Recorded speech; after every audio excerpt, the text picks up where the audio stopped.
Seja bem-vindo ao 5º episódio de Golf com CEO. Hoje a conversa é com Alan Thomas, formado em letras pela Universidade de Oxford e uma referência de ensino de inglês em Londrina. Alan foi diretor, professor e proprietário por 40 anos da cultura inglesa, expandiu para 3 unidades e fez um movimento de mestre vendendo a operação no final de 2019 com um timing impecável. A nossa conversa hoje é sobre isso, o pré, o durante e o pós-venda de um negócio que foi por décadas a extensão da própria vida. Alan, é um prazer ter você aqui. Obrigado por aceitar o convite. É um prazer meu. Então a gente vai jogar 9 buracos em formato match play e conversar enquanto a gente joga. Tá valendo quanto cada buraco? É melhor não apostar. Não, né? melhor não apostar? Melhor não apostar. Tá bom, tá. Você é melhor que eu. Sei. Vamos lá? Vamos.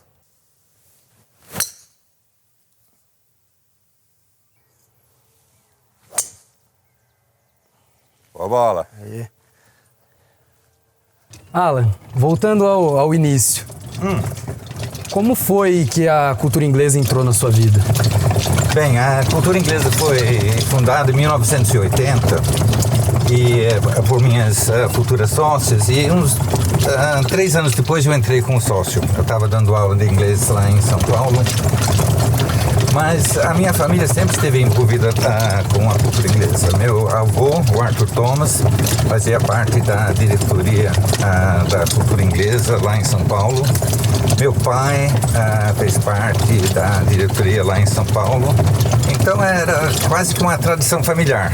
Entendi. Mas essas meninas na época, né, que fundaram a escola, me convidaram a participar em 83, logo depois da fundação. Então, quando você voltou de Oxford, você já tinha a ideia de ter uma escola de inglês? Não, de jeito nenhum. Quando eu voltei, eu não sabia o que eu queria fazer da vida. Então comecei a dar aula de inglês, assim, como bico, né, para ganhar dinheiro, né? Sim. E gostei, né? Descobri que eu gostei da aula e fiquei.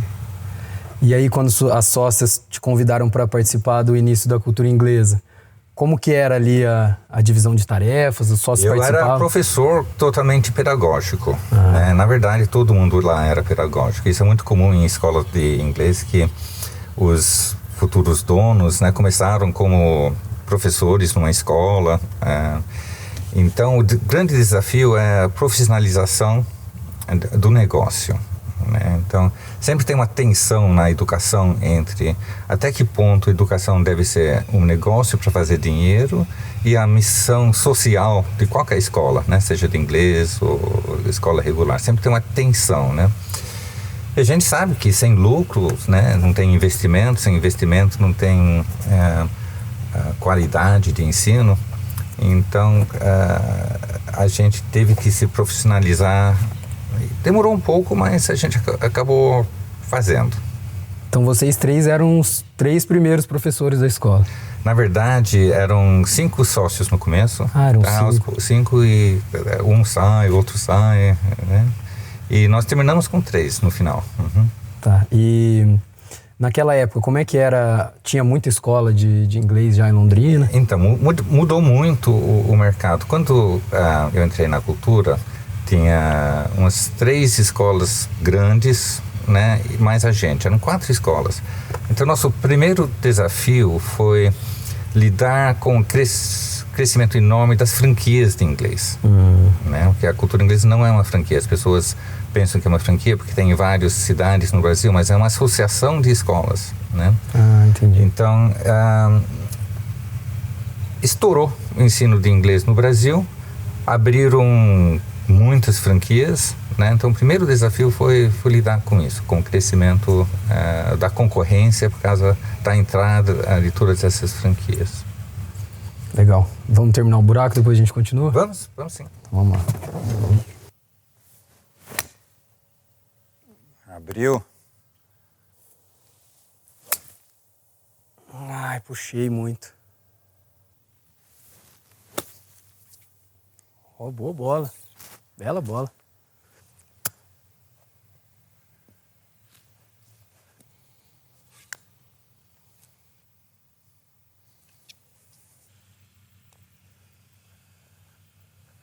Ai. Ok. Bogey, bogey. Bogey, bogey. Bem jogado.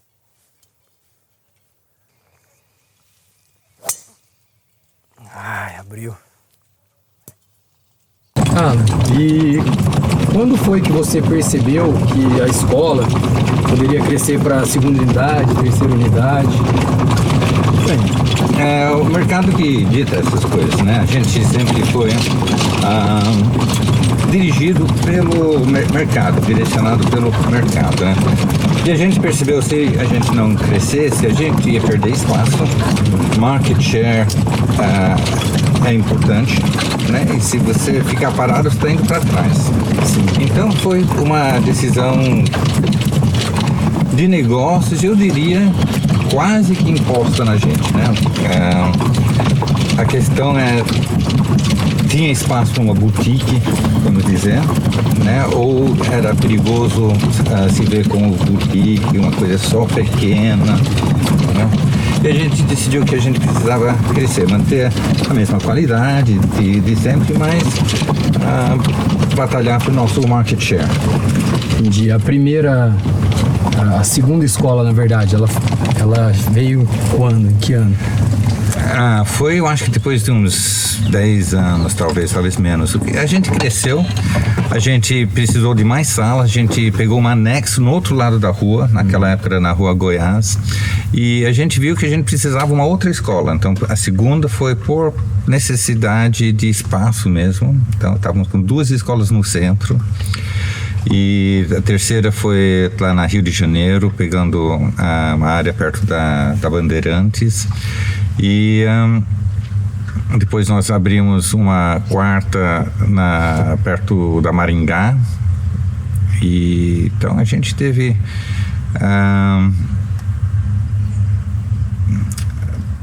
ocupamos bastante espaço, né? E depois, quando teve retração do mercado, as franquias, a gente entrou no Colégio Maxi, então a filial lá perto da Bandeirantes não fazia mais sentido, muitos alunos eram do Maxi mesmo, a gente abriu dentro do Colégio Maxi.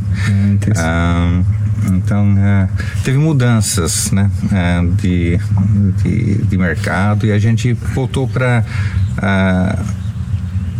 eventualmente uma unidade dentro do Maxi, uma unidade no centro, e nós chegamos a ter 1.900 alunos lá no centro, quase 1.800 alunos, 1.800 e pouco. E o que aconteceu? Foi a gleba, né? A pessoa começou a sair do centro e ir para a gleba.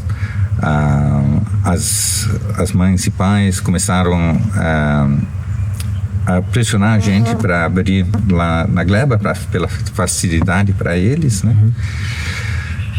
E a gente decidiu abrir na gleba. A gente já estava em negociação para venda quando nós tomamos essa decisão. Foi uma coisa,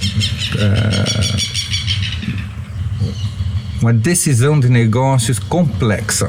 E a gente pode falar disso depois, por que foi tão complexo abrir na gleba, né? E o que deu segurança para vocês para ir crescendo assim de forma orgânica? O que era muito bom na escola que deu essa...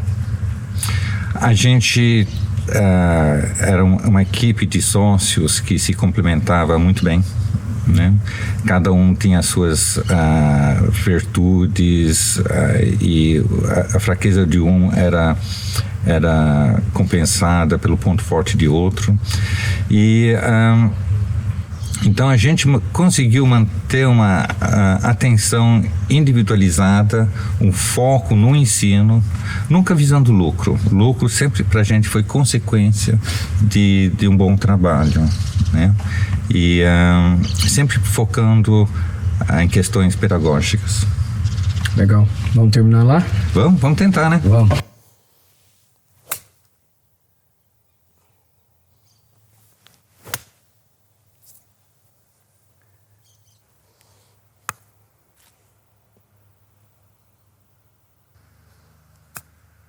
Ai, muito.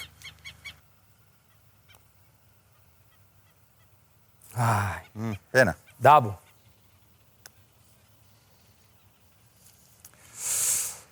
Tá ok.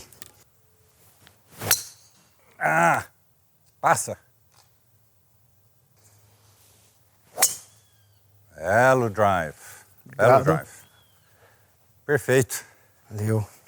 Durante esses 40 anos de operação, quais foram as principais mudanças que vocês enfrentaram no mercado?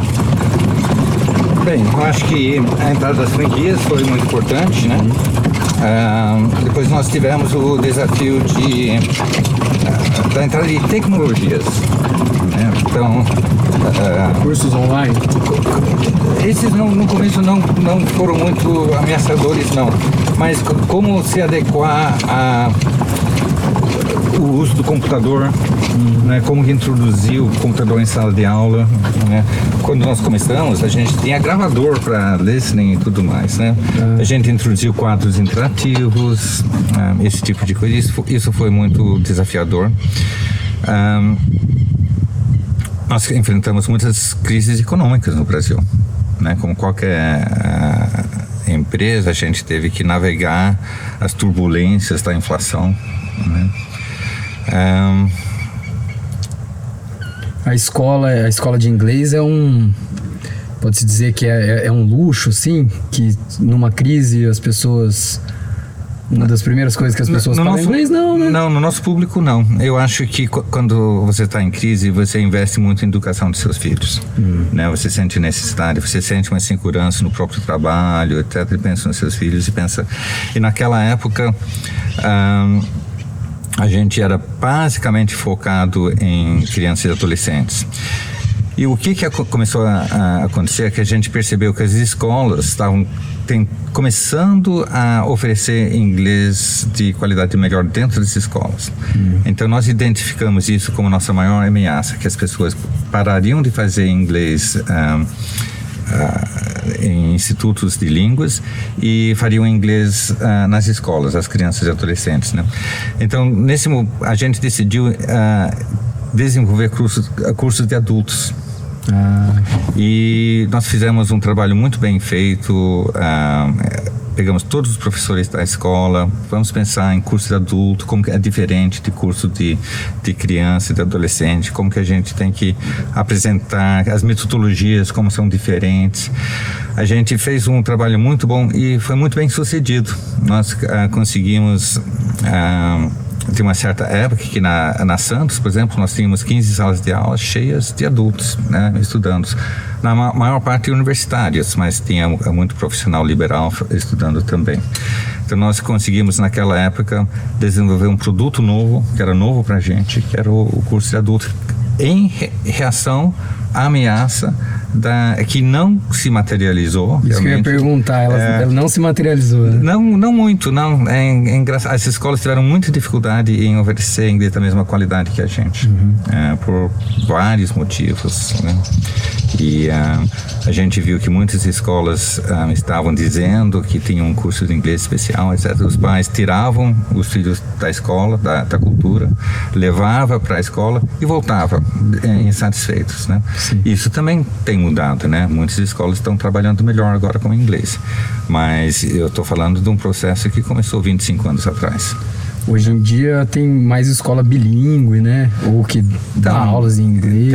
Tem isso, mas mesmo assim a gente tem visto que tem muitas escolas com metodologias ruins, bilíngues, né? Tem muito marketing nisso. Tem escolas boas, é claro, que oferecem cursos bons, mas tem às vezes escolas que oferecem sistemas que não são apropriados, né? E sempre tem o problema do treinamento do professor também, o foco no inglês, né? Também as escolas regulares têm melhorado nesse aspecto, mas ainda assim nós temos uma liderança assim nesse aspecto, né? E claro que nós tivemos o desafio depois da venda, na verdade, do Covid, né, da pandemia, isso foi um grande desafio. Qual foi o maior desafio ali do Covid? Porque nós tivemos que fechar a escola. Ficou fechado. De noite para o dia nós tivemos que mudar para uma metodologia online, né? E isso foi um grande desafio que a gente conseguiu enfrentar muito bem. A gente tinha acabado de vender a escola e mas os sócios permaneciam na operação e a gente, junto com a Cultura Inglesa de Curitiba, que comprou a escola, nós conseguimos desenvolver rapidamente uma metodologia apropriada. E depois desse boom de cursos online da pandemia, isso não afetou muito? Afetou o mercado de adulto. O mercado de adulto. Muitos adultos gostaram do online. Não é que gostaram, porque o online sempre falta alguma coisa, mas é uma... Eu mesmo dou aula pela cultura inglesa online atualmente, um curso de conversação que funciona bem, mas esse contato humano, bem, para criança e adolescente é essencial. Criança e adolescente não pode estar online, né? Só se precisa ou por curto tempo, né? Não, tem que ter a interação com outros jovens, né? Adulto às vezes gosta porque tem uma facilidade, não tem que sair de casa. Então nós até oferecemos cursos online para quem quer a nossa metodologia, mas quer fazer de casa. Mas eu pessoalmente acho que o contato humano é primordial para o ensino. A relação entre professor e aluno, eu acho que é aquilo que é o motor do aprendizado. Então vocês sempre foram se adequando às coisas que o mercado colocava na frente de vocês. Teve alguma decisão que vocês tomaram que acabou, depois precisou corrigir a rota, alguma coisa assim? Sempre. A gente sempre foi adepto às mudanças, né? E a gente erra, né? A gente comete erros, às vezes escolhe um tipo de livro diferente ou introduz um tipo de avaliação que está na moda, que não dá muito certo, essas coisas pedagógicas. O que é importante? Importante é não estagnar, né? Tá aberto para inovação, mas ter um controle dessas inovações e saber corrigir o rumo se decisões foram feitas erradas, né? Então tem que estar sempre ouvindo. Tem que ter humildade, vamos dizer assim, tem pouco, que ter né? humildade, a gente tem que ouvir o aluno sempre. Tanto temos que ouvir o professor e o aluno. Isso faz parte da nossa filosofia, né? Que a gente é muito market-led, né? Então, o que o mercado está querendo, o que está ouvindo, sempre ouvindo, né? Estamos conscientes das mudanças que estão acontecendo no mundo em termos de internet, de mídias sociais, de aprendizado, formas de aprendizados diferentes, integrando essas formas à nossa metodologia e unindo isso à nossa experiência na cultura inglesa de Curitiba de 80 anos. A cultura inglesa de Curitiba, a qual nós estamos associados hoje em dia, tem 80 e poucos anos de história. E nós aqui em Londrina com 46 anos agora, né? Então, é muita experiência que passa agora a gente pode até falar de geração a geração, sabe? De geração de professor para geração de professor, muito conhecimento. E na relação dos sócios, né? Porque 40 anos é bastante tempo. Pelo que você falou até agora, parece que era uma relação sempre tranquila. Como é que... Não, sempre não existe relação tranquila entre sócios.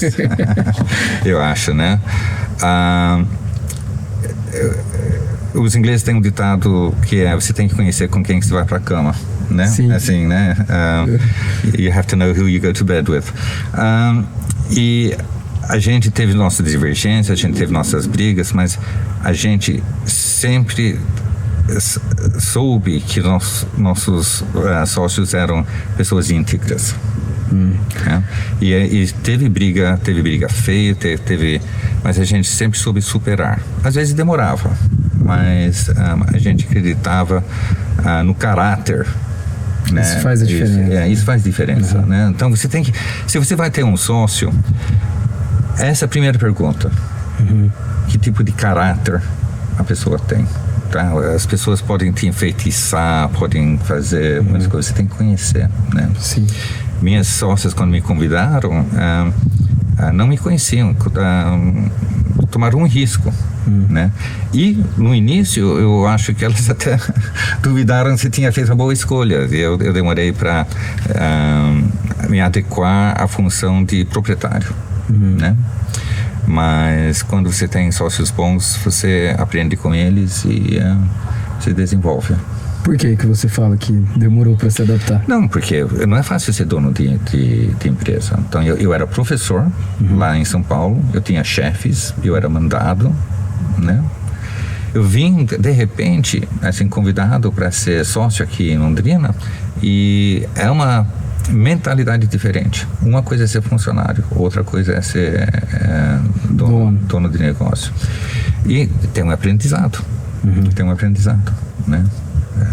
Tudo na vida é aprendizado, né? Legal, vamos terminar com essa, ficou bom. Vamos ver se eu recupero agora, tem uma boa chance. E vamos ver se a gente aprendeu a jogar golfe, né? Toda a vida é aprendizado, mas esse jogo aqui parece que não dá para aprender nunca, viu? Esse jogo é difícil. Vamos lá.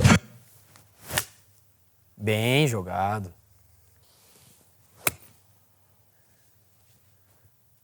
Muito. Também para a esquerda.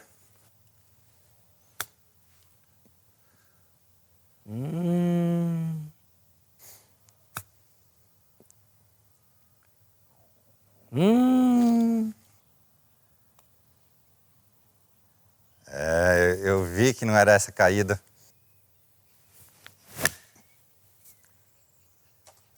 De novo na árvore, na esquerda.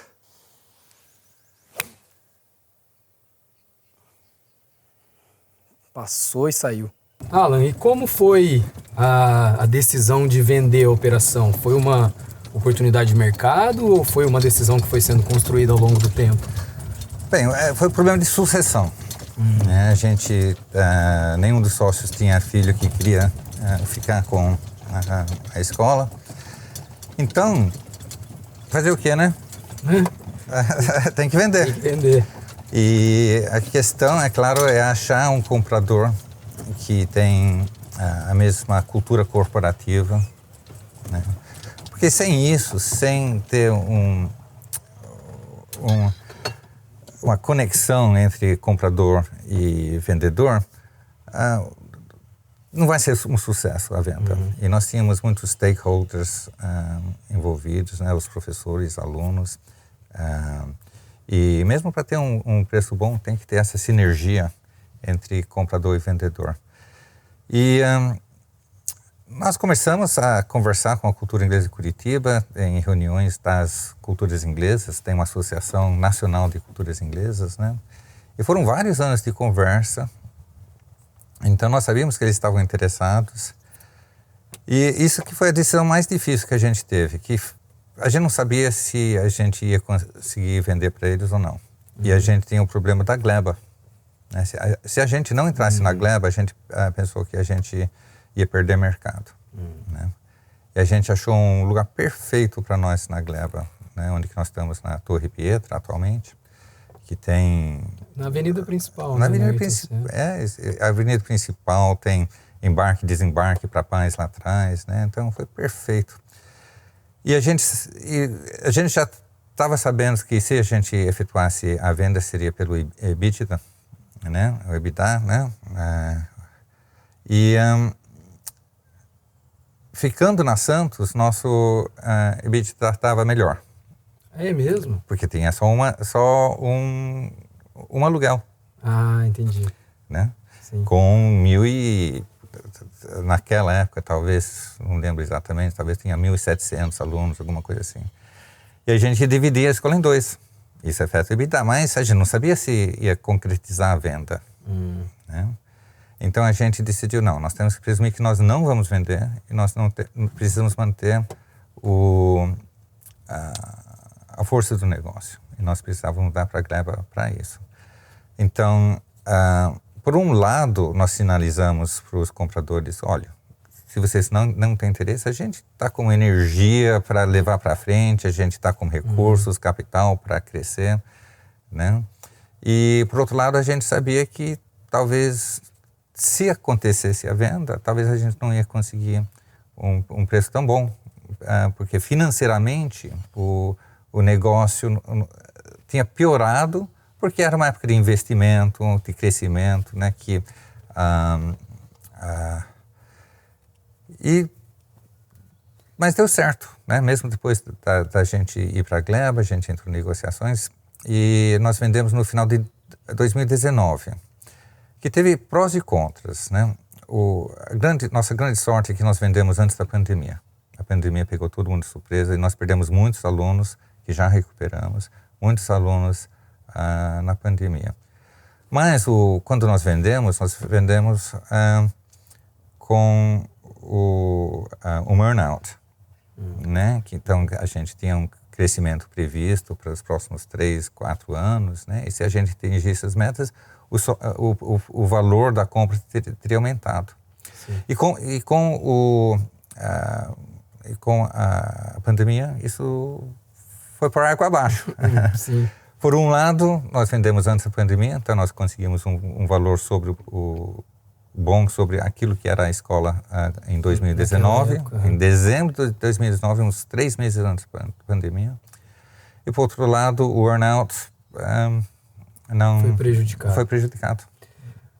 Naquela época, a decisão de vender, então, ela foi um consenso de todos os sócios ou não? Alguém teve que ser convencido no meio do caminho? Todo mundo teve que ser convencido. Todo mundo teve que ser convencido? Né? Por quê? Porque quando você tem seu próprio negócio, você tem uma relação de homem de negócios com isso, mas você também, especialmente minhas sócias que tinham fundado a escola, né, 3 anos antes de eu entrar, tem uma relação que o negócio, de certa forma, em segundo lugar depois das famílias, é claro, é o que estava significado para a vida delas, né? Então a gente tem todo mundo tem essa relação emocional com o próprio negócio.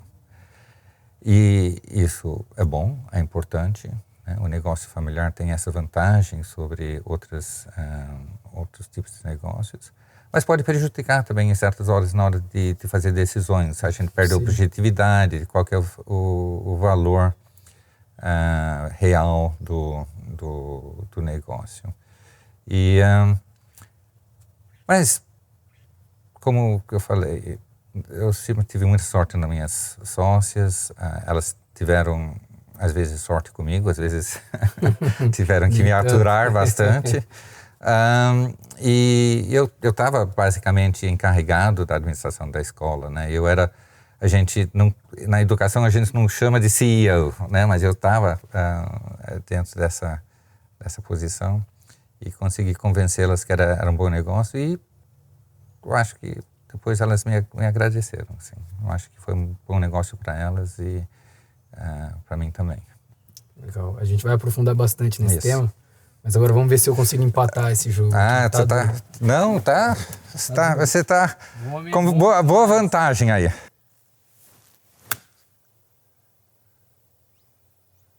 O jogo curto do homem é bom demais, ó. Olha isso. Ai! O homem é o homem é bom, hein? Puta. Pressão. O passo atrapalhou. Pena, não. Volta. Voltando.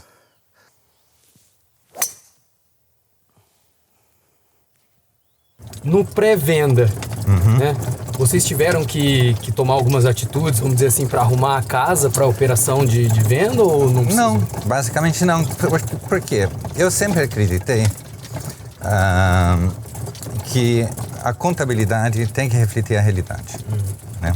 Isso, eu acho que não é só uma questão de estar em situação legal, nada assim. É questão de bom gerenciamento, né? Então, eu acho que até ficaram surpresos quando vieram analisar a escola, né? Que estava tudo certinho, não precisava arrumar. Sabe? A due diligence foi tranquila. A due diligence foi tranquilo. E isso sempre foi uma crença minha que, especialmente quando você tem sócios, etc., mas eu acho que sempre. Você tem que ter a contabilidade 100% certinho. 100% certinho. E tem que refletir a realidade, né? Porque senão você tenta cortar caminho, você se ilude. né? Então, o famoso Caixa 2, né, que muitas empresas no passado, acho que mais do que hoje, tinham, né? Isso enganava os donos sobre o real lucro, a real performance da empresa, né? Isso aí tem vários efeitos, né, na operação. Eu acho que acaba, né, aumenta o valor ou não diminui o valor, né, porque não tem passivo, não tem contingência. Melhora a velocidade do deal, né? Interessante. E como que foi essa parte de velocidade? Foi um deal que você falou que veio conversando anos, mas a hora que intensificou... Eu acho que o fato de estar tudo certinho... a cultura inglesa de Curitiba é uma associação sem fins lucrativos. Então, eles não podem se envolver com qualquer questão que não seja dentro dos parâmetros legais, fiscais, etc. Então, uma vez que eles viram nossa contabilidade, checaram, fizeram due diligence, pegaram nossa lista de alunos, checaram contra aquilo que a gente declarou como receita, fizeram minuciosamente o due diligence, né? Eles viram, não, vamos em frente, porque primeiro é difícil ter uma empresa que quer vender, que está saudável. Sim. A gente estava expandindo, a gente estava em expansão, então o mercado era promissor. Nós tínhamos culturas corporativas muito semelhantes, metodologias idênticas, né, por serem culturas inglesas e fazermos treinamentos de professores em conjunto há 30 anos. Então, uma vez que isso foi visto, eu acho que foi uma grande oportunidade para eles e uma grande oportunidade para nós. Então, eu acho que é difícil ter essa sinergia, né, entre comprador e vendedor, mas nós tivemos muita sorte. Legal. A gente já aprofunda mais, vamos lá. Tá, você quer bater para mim esse aí? Porque eu tô na bunker de novo aí, hein, cara? Pois é, agora vamos ver se eu consigo ganhar um buraco 2-0 já, né? Olha lá. Bela bola.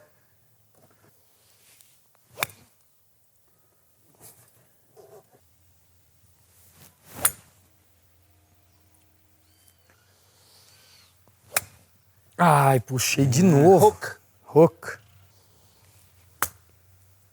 Muito.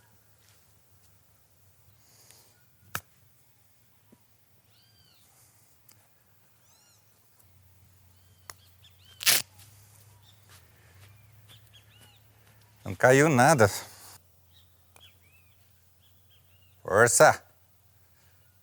Faltou. Ok. 3-0. Não vi. Tá abrindo. Abriu. Bom, sim? Durante a negociação, qual foi, assim, o ponto mais duro com o comprador?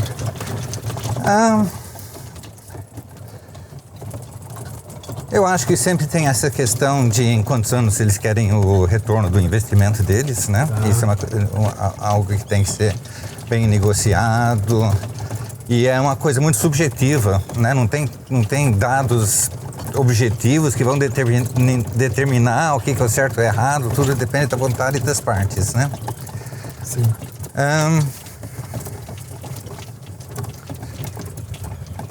Eu acho que a função dos sócios durante a permanência, né? Porque sempre tem um período em que os sócios permanecem para garantir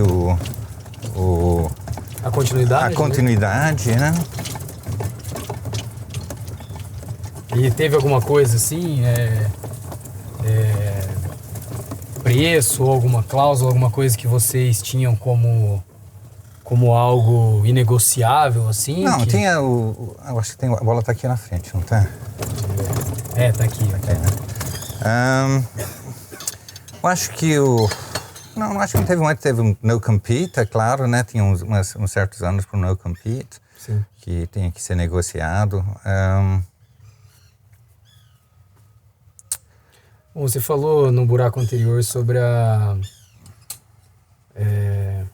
você falou sobre uma cláusula de Não era escrow, né? Você falou que teve uma cláusula de... Earnout. Earnout, né? Que earnout é aquela cláusula que você fica com valor, metas a atingir, se houver aquele atingimento de metas, aí você recebe, né, um valor X a mais lá pela venda. E aí, em razão isso foi tranquilo de negociar? Foi uma coisa que as partes... Sim, foi tranquilo. A gente projetou um crescimento, porque quando a gente estava negociando o Return on Investment, a gente insistiu que a escola estava crescendo. Sim. Ok?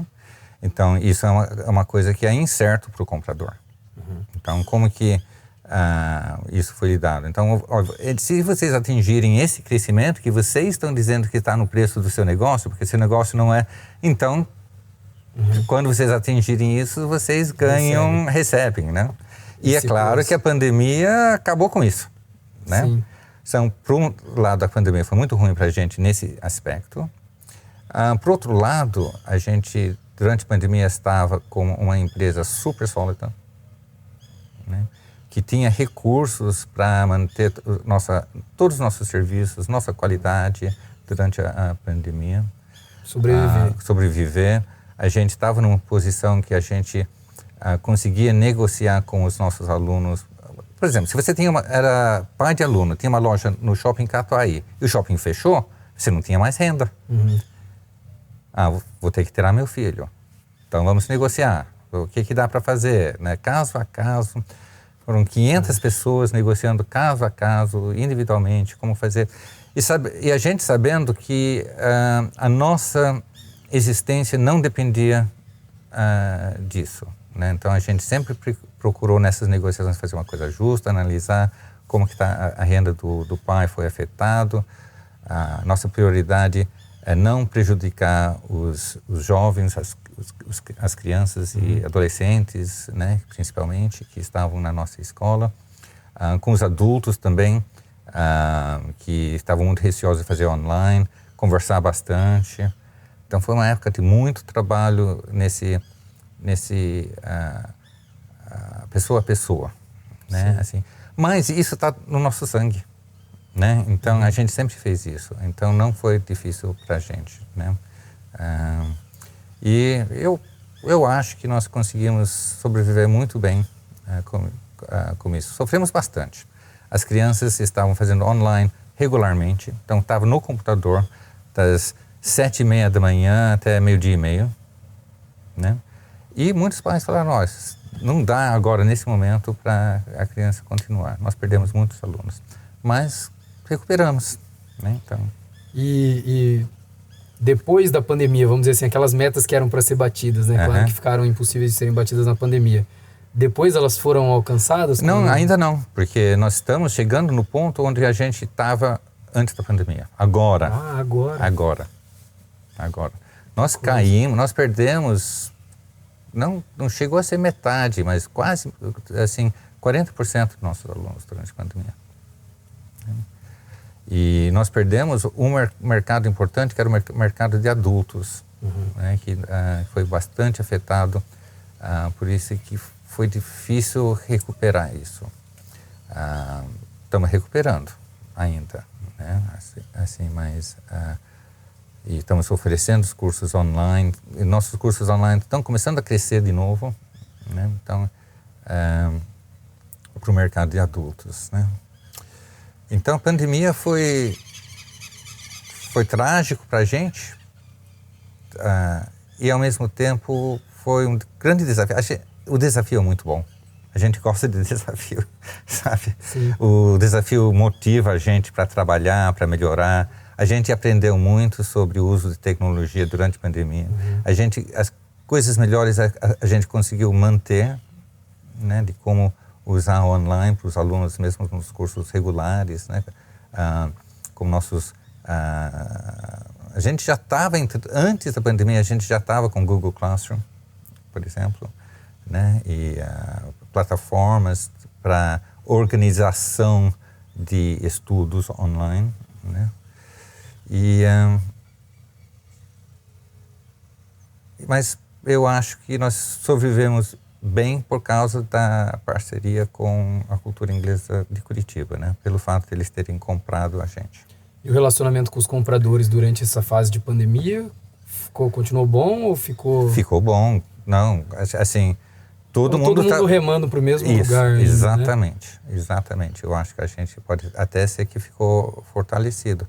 Teve uma época que eu fui lá para Curitiba ser gerente acadêmico para ajudar a reorganizar o departamento acadêmico para as realidades da pandemia. Trabalho feito, voltei para cuidar de Londrina, né? E depois houve mudanças aqui, né? Botamos gerentes para cada unidade e agora estou mais fazendo estratégico, marketing.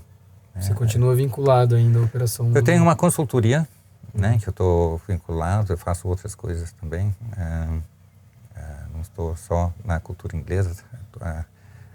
Cofundei uma escola de psicanálise. Eu não sei se a psicanálise compete com o ensino do inglês, mas do meu ponto de vista, não. Não, acho que não. A escola na veia. Na veia, né? Mas, então, eu faço outras coisas também. Mas estou intimamente ligado à cultura inglesa, ajudando sempre na parte estratégica e de marketing. Legal. Vamos lá, falta um buraco para você ganhar, ver. Hein? Se eu perder o resto, você ganha.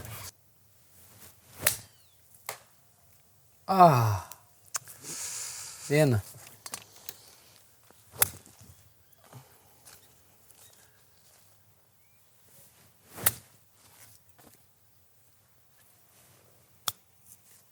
Muito.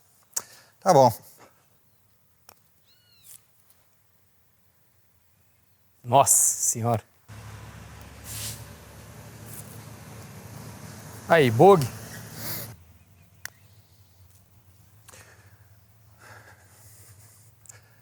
Ganhei um buraco. Caiu para 2, hein? Caiu para 2. E a pressão no Alan tá grande, esses últimos buracos, hein? Mas o homem é gelado, ó. Que bola. Aí. Alan, conta um pouco como foi o dia ali da assinatura, de vender um negócio que você trabalhou durante tantos anos na sua vida. O que você sentiu? Qual foi o sentimento predominante? Eu trabalho muito por projetos, né? Eu acho que uma vez que nós entramos nessa negociação, nesse plano de vender, era o meu projeto. Então, a satisfação pessoal minha era de ter conseguido realizar uma coisa da qual eu não tinha experiência, né? De que eu tinha conseguido, num processo longo, de convencimento, de conversa, de realizar esse projeto, né? Então, minha satisfação foi gerencial. Meu Deus. Era mais.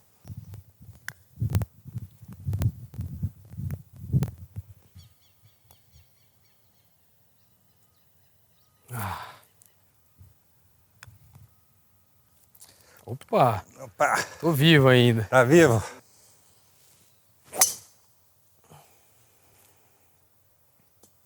Para antes. Tem que ficar antes do lago. Parou. Esse aqui é o perigo. Foi alto também.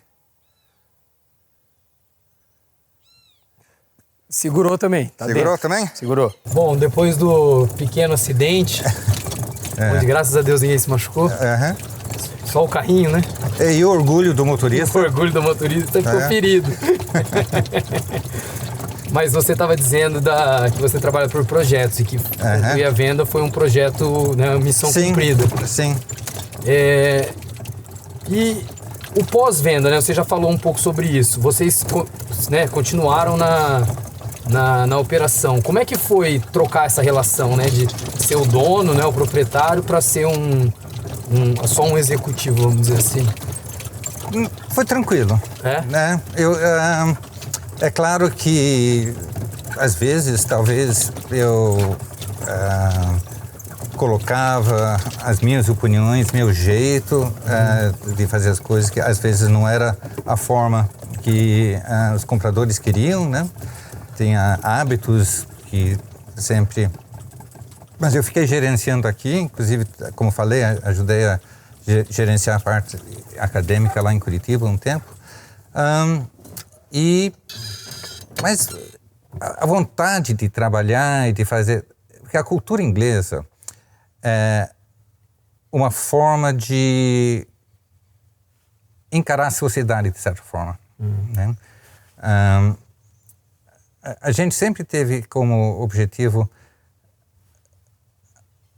formar indivíduos, não só no inglês, mas em termos de educação. Então, por exemplo, nossas aulas de inglês eram sempre trazendo outros itens em grupos pequenos, né, em comparação às escolas regulares, onde a gente consegue dar atenção individual para os alunos. Então, a nossa missão continuava. A minha missão não mudou com a venda para Curitiba. Né? Então, foi muito tranquilo isso.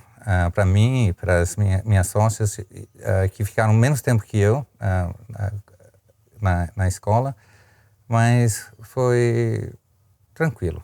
Se a missão, a visão é a mesma, por que tem que mudar, sabe? O que vai mudar dentro da sua forma de trabalhar? Sim. Né? Além dessa cultura, né, similar, né? A cultura inglesa de Curitiba comprou a cultura inglesa de Londrina. O que você acha que diferencia muito da operação para outras operações, né, em outros setores, em outros mercados? Em outros setores? Não, eu acho que primeiro a gente está na educação. Então, nossa missão é sempre pensar primeiro no aluno, né? Quem está na educação e é educador sempre pensa assim.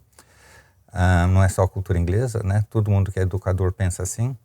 E nós somos uma associação sem fins lucrativos agora. Okay? Então, a gente está pensando sempre como que a gente consegue melhorar, como a gente consegue melhorar, como a gente consegue melhorar. E sempre procurando formas de investir para melhorar. A gente é privilegiado, eu acho, dentro da cultura inglesa por ter essas características, vamos dizer. Você acha que essa característica da cultura inglesa, de ser essa associação, de ter uma forma diferente de ver as coisas, deu uma vantagem competitiva para ela muito grande com relação àquelas franquias que você falou, que visa mais lucro e expansão? Como é que você... Eu acho que sim, eu acho que a gente pode focar mais na educação dos nossos alunos, né? Não precisa focar tanto no lucro. A gente precisa de lucro, mais na qualidade. Não é exatamente lucro, a gente precisa de recursos para investir. Tá? A gente não tem lucro, mas a gente tem contribuição, né? Cada branch, né? Cada filial contribui, né? Tem uma contribuição que faz para a associação que reinveste em formas de trazer melhorias para os nossos alunos e para a sociedade em forma geral. Legal. Vamos terminar esse buraco, depois eu vou perguntar o pós agora. Tá bom. Abriu nas árvores. Ai, pegou cheião, mas tá bom, tá no meio.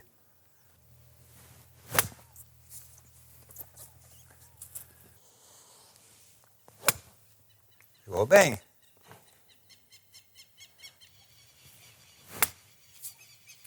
Bem jogado, hein?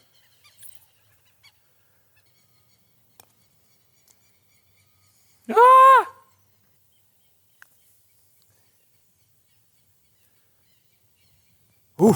Tá Tava ok. Concedo o buraco. Foi lá neles. Bola! Olha a bola. Não vi. Foi pra a esquerda. Subiu bastante. Peguei embaixo a bola. É. Chegamos no último buraco. Tá certo? Tá bem tenso. Chances de empate ainda pra mim. Chances de vitória pra você.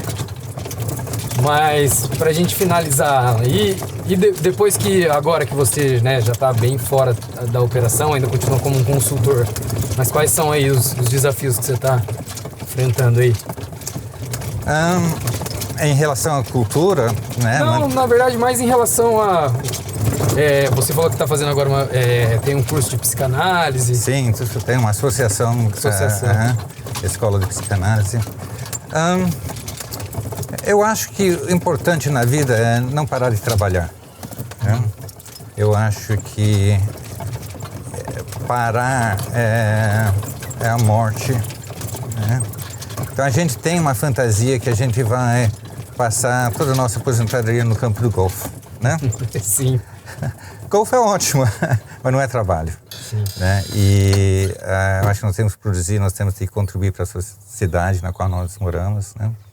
E é isso que eu tento fazer, ajudar os jovens, tanto na cultura inglesa como na associação Escola de Psicanálise, né? Corpo Freudiano. E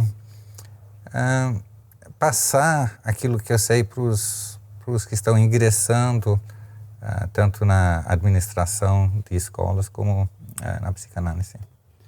E para quem tem uma operação aí há 20, 30, 40 anos, está pensando em vender, tem algum conselho? Trabalhe bem para deixar tudo certo, né? Trabalhe a parte emocional. Você tem que decidir o que é essa empresa para você. É um negócio, em primeiro lugar, ou é algo que dá sentido para a sua vida? Né? O perigo é, se algo que dá sentido para a sua vida, você vender e depois perder o sentido. Né? Então, se conheça bem. E eu acho também que você nunca sabe se você vai conseguir vender. Né? Então, sempre procure formar pessoas para continuar seu trabalho se você não vende. Eu acho que essa formação de equipe e de gente para herdar o negócio, mesmo se não são herdeiros da pessoa física, mas pessoas que podem levar seu negócio para frente, é sempre importante. Porque quem quiser comprar vai levar a equipe. Uma equipe boa aumenta o valor do seu negócio. Se você não conseguir vender, você vai ter aquilo que é importante para você, vai receber continuidade. Né? Isso é sempre importante a gente pensar, né? Como a gente quer que os nossos negócios não morram de causas naturais. Legal. Vamos ver se eu consigo ganhar de você aqui esse buraco para empatar. Eu tô complicado aqui, hein? No meio do mato.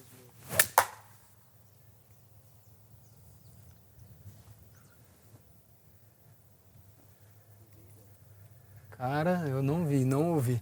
Eu acho que nós perdemos uma bola. Bom tiro. Ah, não, pelo amor de Deus.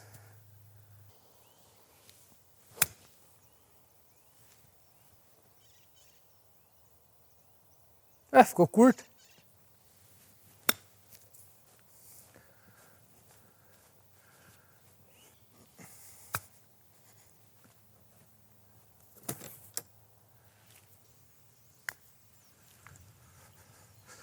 Obrigado. Ok. Alan. É sempre legal empatar, ninguém ganhar de ninguém. Recuperação, hein? Recuperação. Obrigado, viu? Ok, obrigado a você. Ter dividido. Muito valioso. Obrigado mesmo. Tá. Prazer foi meu. Valeu.